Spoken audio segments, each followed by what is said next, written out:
नमस्कार।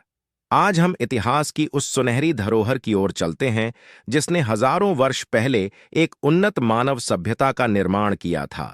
यह स्थल है राजस्थान के हनुमानगढ़ जिले में स्थित कालीबंगन, जो सिंधु घाटी सभ्यता के सबसे महत्वपूर्ण नगरों में से एक माना जाता है।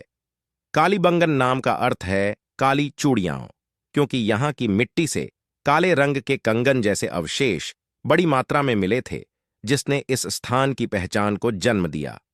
कालीबंगन की खोज 1950 के दशक में भारतीय पुरातत्व सर्वेक्षण द्वारा की गई और खुदाई के दौरान जो तथ्य सामने आए, उन्होंने विश्व को हैरान कर दिया।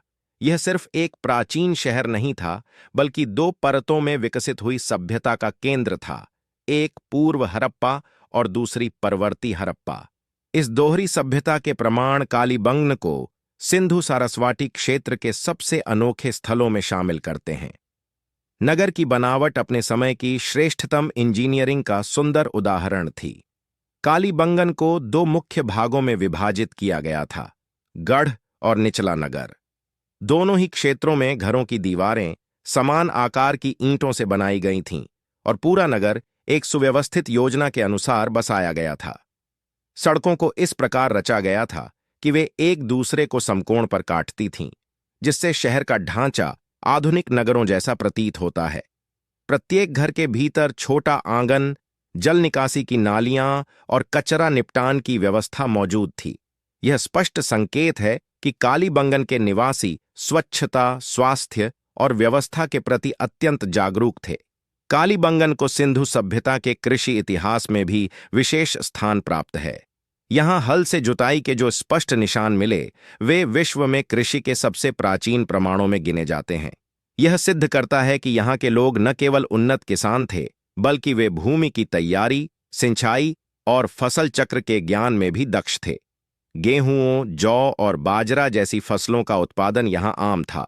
कृषि के साथ साथ मिट्टी के बर्तन, मनकों के आभूषण, धातु वस्तुएं और मुहरें बनाना भी यहाँ के निवासियों की प्रमुख गतिविधियों में शामिल था, जिससे यह भी पता चलता है कि कालीबंगन एक समृद्ध व्यापारिक केंद्र था।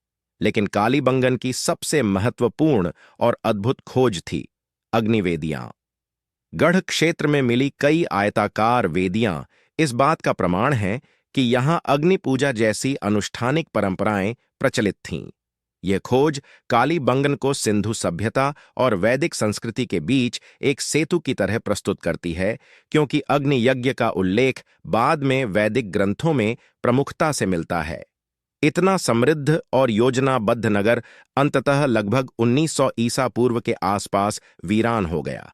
इसके विनाश के कोई स्पष्ट संकेत नहीं मिले, जिससे लगता है कि नगरवासियों ने किसी बाहरी आक्रमण के भय के बिना शांतिपूर्वक इस नगर को छोड़ा होगा। वैज्ञानिकों का मत है कि नदी घग्घर या सरस्वती, जिसके तट पर यह नगर बसा था, का सूख जाना अथवा जलवायु परिवर्तन इसका संभावित कारण हो सकता है। नदी के बदलते स्वभाव ने शायद इस प्राचीन मानव बस्ती को धीरे धीरे जीवनहीन बना दिया। आज कालीबंगन भले ही खंडहरों में बदल चुका हो, लेकिन इसकी मिट्टी, इसकी ईंटें और यहाँ मिली छोटी छोटी वस्तुएं भी उस महान सभ्यता की अद्भुत कहानी कहती हैं, जो हमारे पूर्वजों की बुद्धिमत्ता, तकनीक और सामाजिक व्यवस्था का चमकता प्रमाण है।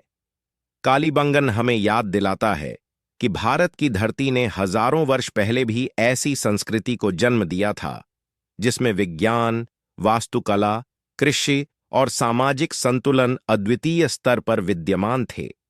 यह स्थल आज भी उस गौरवशाली इतिहास का मौन साक्षी बनकर दुनिया को अपनी कहानी सुनाता है।